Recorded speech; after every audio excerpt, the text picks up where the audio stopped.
প্রিয় ছাত্রছাত্রীরা, এনএমএমএসসি ম্যাট 2026 এনএমএমএসসি পরীক্ষার জন্য যারা মেন্টালি নিজেদেরকে প্রস্তুত করে নিয়েছো তাদের জন্য এই প্রিপারেশন সিরিজ পরপর চলতে থাকবে স্টেপ বাই স্টেপ। তা আজকে তোমাদের সঙ্গে আমি অড ওয়ান আউটের 5টা প্রশ্নের সমাধান নিয়ে আলোচনা করব, স্টেপ বাই স্টেপ সমাধান। তা ভিডিওটা শেষ পর্যন্ত দেখবে। অবশ্যই তোমরা খাতা পেন নিয়ে বসবে। প্রশ্ন স্ক্রিনে আসলে পজ করে অ্যান্সারটা তুমি পারছো কিনা সেটা দেখবে, আর অবশ্যই আমাকে কটা অ্যান্সার পারলে সেটা অবশ্যই আমাকে জানাবে, ঠিক আছে? তা এখন শেষের যে প্রশ্নটা থাকবে সেটা খুবই ইম্পর্টেন্ট প্রশ্ন, প্রিভিয়াস ইয়ারে আসা প্রশ্ন। অনেক ছাত্রছাত্রী অঙ্কটা বুঝতে পারে না, তাই সেই অঙ্কটা তোমরা পারছো কিনা আমাকে কমেন্টে জানাবে, এবং না পারলে অঙ্কটার সলিউশনটা বুঝে নেবে, ঠিক আছে? এসো পরপর স্টেপ বাই স্টেপ প্রশ্নগুলোর সমাধান নিয়ে আলোচনা করি। তোমরা অবশ্যই প্রশ্নটা স্ক্রিনে আসলে আগে পজ করে নিজে দেওয়ার চেষ্টা করবে, তারপরে সমাধানটা দেখবে। প্রথম যে প্রশ্নটা আছে দেখো, এখানে কি আছে? 16, 25, 36, 49, 60। দেখো এইগুলো যখন আছে আমরা তো জানি না কোন পদ্ধতিতে অঙ্কটা হবে, কেননা প্রশ্নকর্তাই জানেন যে উনি কিভাবে করেছেন। এখন তোমাকে কি করতে হবে? অবজার্ভ করতে হবে যে কোন প্রসেস এটা হবে, ঠিক আছে? তা প্রথমে আমরা একটু দেখব যে এই দুটোর মধ্যে ডিফারেন্স কত আছে। তাই এর মধ্যে দেখো ডিফারেন্স কত আছে, এই দুটোর মধ্যে ডিফারেন্স দেখো 9 আছে। আবার এর মধ্যে ডিফারেন্স দেখো কত আছে, এর মধ্যে ডিফারেন্স দেখো হচ্ছে 11 আছে, তাই তো? আবার এর মধ্যে ডিফারেন্স দেখো কত আছে, এর মধ্যে ডিফারেন্স দেখো হচ্ছে 13 আছে, ঠিক আছে? আবার এর মধ্যে ডিফারেন্স দেখো কত আছে, এর মধ্যে 49, 1, 11 আছে, তাই তো? তাহলে এখন এই যে ডিফারেন্সগুলো আছে, এই ডিফারেন্সগুলো কি কোনো নির্দিষ্ট নিয়ম মেনে কি চলছে? কেন এখানে 9, এখানে 11, এখানে 13, সুতরাং কোনো নির্দিষ্ট নিয়ম মেনে এখানে চলছে না। কিন্তু একটা জিনিস খেয়াল করে দেখো, এখানে আমরা এই যে 16টা আছে সেটাকে আমরা হচ্ছে কি 4 স্কোয়ার করতে পারি, 25টাকে আমরা 5 স্কোয়ার করতে পারি, 36টাকে আমরা 6 স্কোয়ার করতে পারি, 49টাকে আমরা 7 স্কোয়ার করতে পারি, কিন্তু 60টাকে আমরা কারো স্কোয়ারে করতে পারি না। কেন? 7-এর পরে 8 আছে, 8-এর স্কোয়ার মানে কত? 8-এর স্কোয়ার মানে হচ্ছে 64, আর এখানে আছে কত? এখানে আছে হচ্ছে 60। তাহলে দেখতে পাচ্ছি যে এদের মধ্যে হচ্ছে কি এই যে সংখ্যাগুলো আছে প্রত্যেকটাই 16, 25, 36, 49 এগুলো পূর্ণ বর্গ সংখ্যা। পূর্ণ বর্গ সংখ্যা, কোনো একটা সংখ্যার হচ্ছে কি বর্গ হিসাবে এদেরকে প্রকাশ করা যাচ্ছে, তাই এরা হচ্ছে পূর্ণ বর্গ সংখ্যা। কিন্তু এই যে 60টা, এই 60টা কিন্তু কোনো পূর্ণ বর্গ সংখ্যা নয়, ঠিক আছে? তাহলে এটা হচ্ছে আমাদের অড ওয়ান আউট, ঠিক আছে? তাহলে এইভাবে তোমাকে খেয়াল করে এগুলো দেখতে হবে যে কিভাবে হচ্ছে। আচ্ছা, আর একটা জিনিস, এখানে কিন্তু একটা জিনিস দেখো, এখানে 9, 11, 13 এরকম আসছে ঠিকই, কিন্তু দেখো এখানে 9 ডিফারেন্স হয়েছিল, এখানে 11 ডিফারেন্স হয়ে গেছে, অর্থাৎ 2 বাড়লো। আবার 11-এর সঙ্গে 2 ডিফারেন্স হয়েছে কি 13 বাড়লো, তাহলে এরপরে আবার 2 ডিফারেন্স হয়েছে কি 15 হতে পারতো, তাই তো? তাহলে সেরকমভাবেও একটা সিরিজ আনা যেত, ঠিক আছে? তাহলে এরকম বিভিন্ন প্রবলেমের ক্ষেত্রে বিভিন্ন হতে পারে। তা আমাদের এখানে অ্যাকচুয়ালি যেটা দেওয়া আছে এগুলো সব হচ্ছে পূর্ণবর্গ সংখ্যা দেওয়া আছে, আর এটা হচ্ছে কি পূর্ণবর্গ সংখ্যা নয়। তাহলে এটাই হচ্ছে আমাদের অড ওয়ান আউট, ঠিক আছে? আরও বিভিন্ন ধরনের প্রবলেম হয়, সেই সমস্ত প্রবলেম নিয়ে প্রিভিয়াস ইয়ারে যে প্রশ্ন এসেছে সেগুলো নিয়ে আলোচনা করব। তাহলে এখন আমাদের এখানে অ্যান্সার হলো হচ্ছে অপশান ডি 60, ঠিক আছে? আচ্ছা, এবারে নেক্সট প্রবলেম। নেক্সট দেখো কি আছে, 2, 6, 12, 20, 28 এরকমভাবে রয়েছে। এদের মধ্যেও তোমরা দেখবে, অবজার্ভ করার চেষ্টা করবে যে কিভাবে আছে, ঠিক আছে? সেটাকে কিছু করা যায় কিনা, ঠিক আছে? যেমন ধরো 2, 6 আছে, ঠিক আছে? তারপরটা হচ্ছে 2, 6-এর মধ্যে ডিফারেন্স দেওয়া হচ্ছে, যদি দেখি ডিফারেন্স ধরো এখানে হচ্ছে 4 ডিফারেন্স আছে, এদের মধ্যে ডিফারেন্স আছে কত? 6, এদের মধ্যে ডিফারেন্স আছে কত? হচ্ছে 8, এদের মধ্যে ডিফারেন্স আছে কত? 8। তাহলে এখানে সেই ডিফারেন্সের রুলে আসছে না, হচ্ছে না। বা ধরো হচ্ছে মাল্টিপ্লিকেশন করে আমরা দেখতে পারি যে 2কে হচ্ছে 3 দিয়ে গুণ করে হচ্ছে 6 আসছে, 6কে আবার 2 দিয়ে গুণ করলে 12 আসছে, তাহলে কোনো নির্দিষ্ট নিয়ম আসছে না। ঠিক আছে, এখন আমি একটা জিনিস দেখো, এই যে প্রথম যে এটা হচ্ছে কি প্রথম পদ, এটা দ্বিতীয় পদ, এটা তৃতীয় পদ, এটা চতুর্থ পদ, এটা পঞ্চম পদ। এখন একটা নিয়ম হচ্ছে কি আমাদের করতে হয়, অনেক সময় এই টি এন দেওয়া হয়, অর্থাৎ টি মানে টার্ম, এন মানে এনতম টার্ম। ঠিক আছে, এইটা কি রুলে আসছে আমরা একটু দেখার চেষ্টা করব। দেখো আমার এখানে টি এন আছে, তো তা আমার এখানে কি আছে টি ওয়ান, এটা হচ্ছে টি ওয়ান মানে প্রথম পদ, এনের জায়গায় হচ্ছে কি প্রথম পদ, তাহলে টি ওয়ান সমান আমার কত আছে, এটা 2 আছে, এটা 2 আছে। তারপর এটা হচ্ছে কি দ্বিতীয় পদ, তার মানে ওটাকে আমরা লিখবো কি টি টু ইকুয়াল টু কত আছে 6 আছে। ঠিক আছে, তারপরটা হচ্ছে কি তৃতীয় পদ, মানে হচ্ছে কি টি থ্রি ইকুয়াল টু কত আছে 12 আছে। তারপরে এটা কি চতুর্থ পদ, মানে টি ফোর ইকুয়াল টু কত আছে 20 আছে। তারপরে এটা পঞ্চম পদ, এটা হচ্ছে কি টি ফাইভ ইকুয়াল টু 28 আছে। ঠিক আছে, তাহলে এরা কোনো নির্দিষ্ট রুল ফলো করছে কিনা আমি দেখতে চাইছি। দেখো এটাকে আমি লিখতে পারি 1 × 2 লিখতে পারি। এবার এটাকে আমরা কি লিখতে পারি, এটাকে ধরো হচ্ছে কি 2 × 3 করতে পারি। দেখো আমি এই যে 1 ফার্স্ট পদের জন্য 1 × 2 করলাম, এখানে 6 আছে হচ্ছে কি দ্বিতীয় পদ, তাহলে এটা 2 আছে, তাহলে 2 × 3 করছি। তারপরে দেখো এটাকে 12 আছে, তাহলে এটা তৃতীয় পদ, তাহলে 3 × 4 করছি। তারপর এটা চতুর্থ পদ, তাহলে 4 × 5 করছি। আবার দেখো এটা পঞ্চম পদ, তাহলে 5 হচ্ছে কি কিছু আসা দরকার যাতে এটা আসে।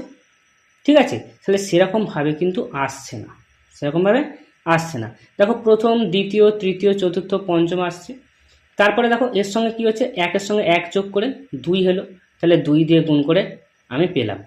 ঠিক আছে, এটা পেলাম। তারপরে দেখো দ্বিতীয় পদ, তাহলে 2 × 3, দেখো 2 এর সঙ্গে 1 যোগ করলে 3, 1 যোগ করলে 3। ঠিক আছে, এটা তৃতীয় পদ, তাহলে 3 × 4, 4 3-এর সঙ্গে 1 যোগ করলে 4 পাবো। আবার চতুর্থ পদ, তাই তো, তাহলে 4 × 5, তাহলে 4-এর সঙ্গে 1 যোগ করলে 5 পাবো। কিন্তু এখানে কি হবে, তাহলে 5-এর সঙ্গে 1 যোগ করলে 6 হওয়া উচিত, তাহলে তখন হচ্ছে সেটা কি হয়ে যেত 30 হয়ে যেত, কিন্তু আমার এখানে আছে কত 28। ঠিক আছে, তাহলে এই যে এরা একটা রুল ফলো করলো, কি রুল ফলো করলো বলো তো, এরা রুল ফলো করলো n × n+1। এটা n মানে হচ্ছে কোনটা, এটা প্রথমটার ক্ষেত্রে n = 1, তাহলে দেখো এখানে হচ্ছে 1 × 1+1। ঠিক আছে, হলো, তাহলে এই 1+1 2, 2 × 1 তাহলে হচ্ছে 2 চলে আসছে। এখানেও দেখো এটা হচ্ছে n কত, এখানে n = 2, তাহলে 2 এর জন্য 2 × এটা হয়ে যাবে 2 + 1 হলো, তাহলে n × n+1, n এখানে কত 2। একেবারে ক্ষেত্রেও দেখো এটা হচ্ছে 3 × 3+1, দেখো এগুলো সব কিন্তু n × n+1 এই যে ফর্মুলাটা, এই যে ফর্মুলাটাকে ফলো করছে। ঠিক আছে, তাহলে এটাও তাই একইভাবে 4 × 4+1। ঠিক আছে, তাহলে এটাকে ফলো করছে, কিন্তু এটা কিন্তু ওই রুলটাকে ফলো করছে না, তাহলে এটাই হচ্ছে অড ওয়ান আউট, অর্থাৎ কে এই হচ্ছে 28টা হচ্ছে odd one out, option D হচ্ছে অ্যান্সার। তাহলে এইভাবে তোমাদেরকে কি করতে হবে, অঙ্কগুলোকে করার চেষ্টা করতে, যে কোন রুলটা ফলো করছে। এগুলো প্র্যাকটিস করতে করতে তোমরা বুঝতে পারবে যে কোন রুলটা কীভাবে ফলো করছে। ঠিক আছে, মানে এই টাইপেও যে মানে এইভাবেও যে আমাদের ভাবনা চিন্তা করতে হবে, সেটা বোঝানোর জন্যই কিন্তু অঙ্কটা আমি দিয়েছি। ঠিক আছে, এটাও কিন্তু প্রিভিয়াস কোনো একটা পরীক্ষায় এসেছিল। ঠিক আছে, তাহলে সেই মানে টাইপের প্রশ্নই কিন্তু এটা নিয়ে আলোচনা করলাম। তা কোনো জায়গায় বুঝতে অসুবিধা হলে অবশ্যই আমাকে কমেন্টে তোমরা জানাবে, বা এই অঙ্কটা তোমরা সলভ করতে পেরেছো কিনা সেটাও আমাকে কমেন্টে জানাবে। এসো নেক্সট প্রবলেম নিয়ে আলোচনা করি। নেক্সট দেখো এখানে কতগুলো জিনিস দেখো আমাদের অঙ্কের ক্ষেত্রে একটু মনে রাখতে হবে। যেমন ধরো 11 স্কোয়ার করলে কত আসে, 12 স্কোয়ার করলে কত আসে, 13 স্কোয়ার করলে কত আসে, এগুলো কি হয় 14 স্কোয়ার করলে কত আসে, 15 স্কোয়ার করলে কত আসে। ঠিক আছে, এইগুলো একটু মনে রাখলে কি হয়, আমাদের অঙ্কটা দেখলেই আমরা বুঝে যাব। যেমন এই অঙ্কটা দেখলেই বুঝে যাবে, তুমি যদি জানো যে 11 স্কোয়ার মানে হচ্ছে 121, 12 স্কোয়ার মানে 144, 13 স্কোয়ার মানে 169, 14 স্কোয়ার মানে 196, আর 15 স্কোয়ার মানে 225। এইটা যদি তুমি জানো দেখো সঙ্গে সঙ্গে বুঝে যাবে যে এটা 11 স্কোয়ার আছে, এটা 12 স্কোয়ার আছে, এটা 13 স্কোয়ার আছে, এটা 14 স্কোয়ার আছে, এটা কিন্তু 15 স্কোয়ার নেই। তাহলে এটাই হচ্ছে অড ওয়ান আউট, অর্থাৎ 224 কোনটা, ডি। ঠিক আছে, তাহলে এই জিনিসগুলো একটু যদি মনে রাখো তাহলে কি হবে আমাদের, কারণ এখানে তো হচ্ছে টাইমের ব্যাপার, তাহলে আমাকে টাইমটাকে সেভ করতে হবে। সুতরাং এইগুলো যদি জানো, মনে রাখো যদি, তাহলে হচ্ছে কি এইটা খুব সহজেই করতে পারবে। ঠিক আছে, আশা করি বুঝতে পেরেছো। না বুঝতে হলে অবশ্যই আমাকে কমেন্টে জানাবে। এসো নেক্সট প্রবলেমটা দেখি। দেখো এই প্রবলেমটা, এখানে দেখো তোমরা অনেক কিছু জানো। দেখো হচ্ছে স্কোয়ার বর্গক্ষেত্র সম্পর্কে তোমরা জানো, রেক্টেঙ্গেল বা আয়তক্ষেত্র সম্পর্কে জানো, কিউব বা ঘনকটা তোমরা এখনো জানো না, ক্লাস 10-এ সিলেবাসে আছে, আর ট্রায়াঙ্গেল বা ত্রিভুজ সম্পর্কেও জানো। এখন দেখো যদি আমি ছবিটা তোমাদের সামনে দিই তাহলে তোমরা বুঝতে পেরে যাবে যে কোনটা এখানে অড ওয়ান আউট। দেখো এইখানে তোমরা এই স্কোয়ার বর্গক্ষেত্র এটা একটা সমতলে আঁকতে পারবে। আমার এই কম্পিউটারের স্ক্রিনে তুমি এটা দেখতে পাচ্ছ, মানে কম্পিউটার স্ক্রিনটা তো একটা প্লেন, ঠিক আছে, সেই প্লেনে তুমি এটাকে দেখতে পাচ্ছ। ঠিক আছে, তাহলে প্লেনে দেখতে পাচ্ছ মানে এটা হচ্ছে কি একটা প্লেনে আছে। একটা প্লেনের দুটো ডাইমেনশন হয়, কি তার দৈর্ঘ্য আর প্রস্থ থাকে, দৈর্ঘ্য থাকে আর প্রস্থ থাকে, এই দুটো থাকে। তাহলে এই যে কম্পিউটার প্লেনটা দেখতে পাচ্ছ, স্ক্রিনটা যে দেখতে পাচ্ছ, সেখানে এই বর্গক্ষেত্রটাকে তুমি আঁকতে পারবে। ঠিক আছে, ট্রায়াঙ্গেলটাকেও আঁকতে পারবে, সরি এটা রেক্ট্যাঙ্গেলটাকেও আঁকতে পারছো, ট্রায়াঙ্গেলটাকেও আঁকতে পারছো, এটাকেও আঁকতে পারছো। কিন্তু এটা দেখো, এটা যেন মনে হচ্ছে একটা উঠে আছে, এর আর একটা ডাইমেনশন রয়েছে। লুডোর ছক্কাটাকে যদি ভাবো, এই প্লেনে কি তুমি রাখতে পারবে একটা প্লেনে? সেটা সেই প্লেনে থাকবে না, সেই প্লেন থেকে একটু উঠে থাকবে। তুমি যদি বইয়ের ওপর রাখো, বইয়ের প্লেনেই কি পুরোটা থাকছে? একটু উঠে থাকছে, তার একটা হাইট থাকছে, তার একটা উচ্চতা থাকছে। ঠিক আছে, তাহলে এর দৈর্ঘ্য আছে, প্রস্থ আছে, তার সঙ্গে উচ্চতা আছে। আর এদের কি, এই যে হচ্ছে তোমার বর্গক্ষেত্র, আয়তক্ষেত্র বা হচ্ছে ত্রিভুজ, এদের শুধু দৈর্ঘ্য আর প্রস্থটাই আছে, এদের ক্ষেত্রে এই উচ্চতাটা নেই।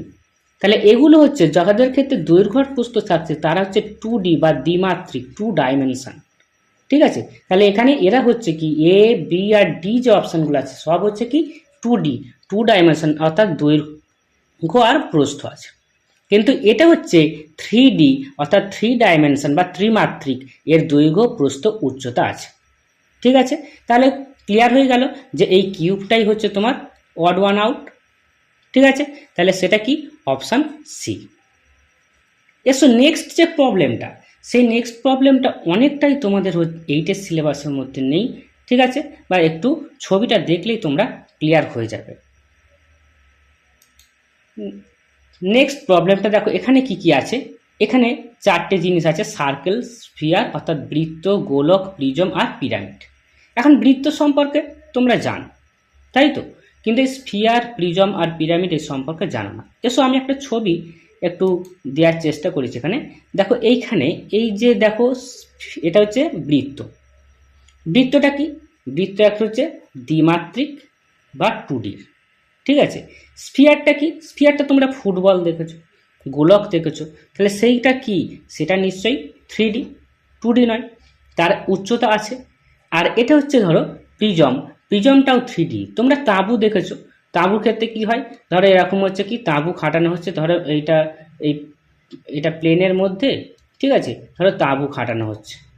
ঠিক আছে, এই যে তাঁবুটা খাটানো হয়েছে, তাহলে এখন এর এই দিকটা ত্রিভুজাকার রয়েছে, তাহলে এই দিকটাতেও হচ্ছে কি এর এই যে ব্যাক পোর্শনটা, এটাকে যদি হয় এই পোর্শনটাও কি হবে, এই দিকটাতেও ওই দিক অপোজিট পোর্শনটা তাঁবুর এদিকটাও হচ্ছে কি ত্রিভুজাকার হচ্ছে। ঠিক আছে, আর এদিকে একটা প্লেন তল থাকছে, আর ওদিকটাও হচ্ছে কি একটা তল থাকছে, এই দুটো আয়তকার, এদিকে আয়তকার তল, ওদিকেও আয়তকার তল থাকছে। এই যে টাইপের এটা হচ্ছে তোমাদের হচ্ছে কি প্রিজম। ঠিক আছে, তাহলে এটাও হচ্ছে কি 3D বা ত্রিমাত্রিক। এবারে পিরামিডের ক্ষেত্রে দেখো, এর মাথায় একটা শীর্ষবিন্দু মতো রয়েছে, এই শীর্ষবিন্দুর সঙ্গে নিচের যে তলটা আছে দেখো, এটা চতুর্ভুজ মতো। দেখো এটাকে, এই যে আমি আঁকছি, নিচের তলটা হচ্ছে কি চতুর্ভুজ আছে।